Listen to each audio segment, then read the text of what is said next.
गया हूँ, पर मैं आज से पहले इस फैमिली को जानता भी नहीं था। आप बिलीव नहीं करोगे इस बात को। This is the first day that I am meeting with all these people here on this auspicious occasion. अब स्टोरी ये थी कि मेरे साथ क्या हुआ था कि मेरे साथ में एक आंटी थी और अंकल थे, पड़ोसी जिसे कहते हैं नेबरहुड में। वो हर ट्यूसडे को सत्संग करते थे और मैं 11 साल से भी उनके घर नहीं गया था। Just door to door adjustment था and I was going through some medical conditions कि मैं बेड पे था, मैं चल नहीं पा रहा था, what ever regions behind it. उन्होंने एक दिन बोला कि आप मेरे घर पे आओ, सत्संग में बैठो। उन्होंने मेरे को बुलाया, मैं जानता भी नहीं था कौन गुरुजी कौन है क्या है, कोई मुझे कुछ नहीं पता था ऑनेस्टली। और आप भी देख के ऐसा लग रहा होगा कि यार कुछ नई जो संगत है, पुरानी जो है वो तो ठीक है, वो कहते होंगे ये कैसे गुरुजी हैं, मॉडर्न जमाने के गुरुजी हैं, मुझे भी नहीं पता था ऑनेस्टली। फाइन। तो जब मैं गया उनके घर तो शब्द होने लगे। मेरे को पंजाबी ज़्यादा समझ में आ जाती पर मैं बोल नहीं पाता, ऑल्दो आई एम पंजाबी, ठीक है। तो शब्द सुनने शुरू किए और समझ में आना शुरू किया, ध्यान लगना शुरू हुआ। छोटी सी गैदरिंग होती थी, ध्यान ज़्यादा लगता था। बड़ी गैदरिंग में ध्यान कम लगता है, लोग इधर उधर देखते रहते हैं, ये होता रहता है, वो देखते रहते हैं। तो बेटर यही होता है कि आप जितना सत्संग कर सकते हो करो, कलयुग है, अपने कर्म काटो। मैं तो यही बोलूँगा। आपको लग रहा हो कि मैं ऐसी बातें क्यों कर रहा हूँ, क्योंकि अब ये सब सारी चीज़ें निकली हैं बॉटम ऑफ द हार्ट से निकल रही हैं। कोई ऐसे प्रीपेड, कोई ऐसी बन के नहीं आई है बात कि जो मैं आप लोगों को बता रहा हूँ। फिर धीरे धीरे जाने लगा। फिर एक दिन मैं इनके बड़े मंदिर चला गया आंटी के कहने पे, जिनके घर मैं सत्संग पे गया।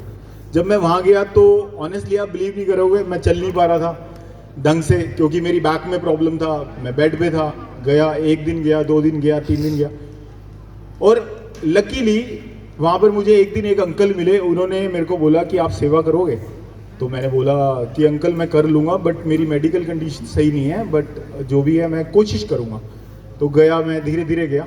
और आज की डेट में ये है कि I am fit and healthy. और मेरे साथ एक छोटा सा एपिसोड हुआ था बचपन से, वैसे ऑल्दो मैं हेल्दी हूँ, भगवान की सब दुआ है, सब कुछ सारे काम ऑटोमेटिकली हो जाते हैं। लोगों को ये लगता है कि हो रहा है, कैसे हो रहा है, वो होता उसी के साथ है जो उस पर हमेशा शुक्राना करता रहता है। और वो उस समय शुक्राना करना चाहिए जब आपको उसकी ज़रूरत नहीं है। अगर आपको ज़रूरत के टाइम में मांग रहे हो तो हर कोई मांगता है, वो तो हर दरबार में जाके मांग लेता है, बोल देता है कि भाई मेरे को ये दे दो, वो दे दो। करना तब चाहिए जब उसको आपको कुछ मांगना नहीं है, जिसे हम बोलते हैं निस्वार्थ। निस्वार्थ वाली चीज़ आनी चाहिए। जब आपने वैसा करना शुरू किया तो नेचर ऑलवेज गिव्स बैक। ये स्टोरी है, ये मतलब मैं ये नहीं बोल रहा, ये साइंस है। अगर आप साइंटिस्ट की भी बात सुनोगे तो वो यही बोलेगा कि जैसे आप करोगे वैसे आपको मिलेगा, सराउंडिंग्स में जैसे आप करोगे।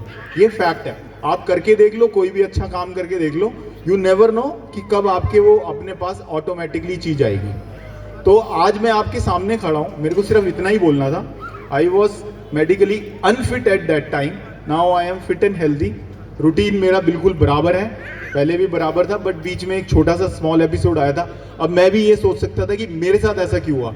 बाकी मेरा एक दोस्त यहाँ पर है, उसको भी पता होगा कि मैंने कभी किसी के साथ गलत नहीं किया, और मैं करना भी नहीं चाहूँगा, क्योंकि जब भगवान का मुझे सब कुछ दिया हुआ है तो मैं गलत क्यों करूँगा, ठीक है। ऑल्दो ग्रीड और ये सारी चीज़ें कभी किसी इंसान की ख़त्म नहीं होती, क्योंकि ये ह्यूमन नेचर है।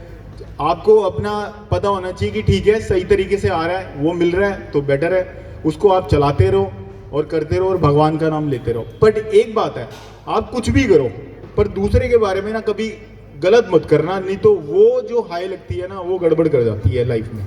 तो वो आप ये देखना, चाहे वो छोटा आदमी हो चाहे वो बड़ा आदमी हो। और सबसे बड़ी बात, हर किसी को शुक्राना और थैंक यू बोलते जाओ। आपकी लाइफ एकदम ऑन ट्रैक है, जो मिलेगा वो सब कुछ मिलता रहेगा, पता नहीं चलेगा आपको। जय गुरु जी, शुक्राना। जय गुरु। और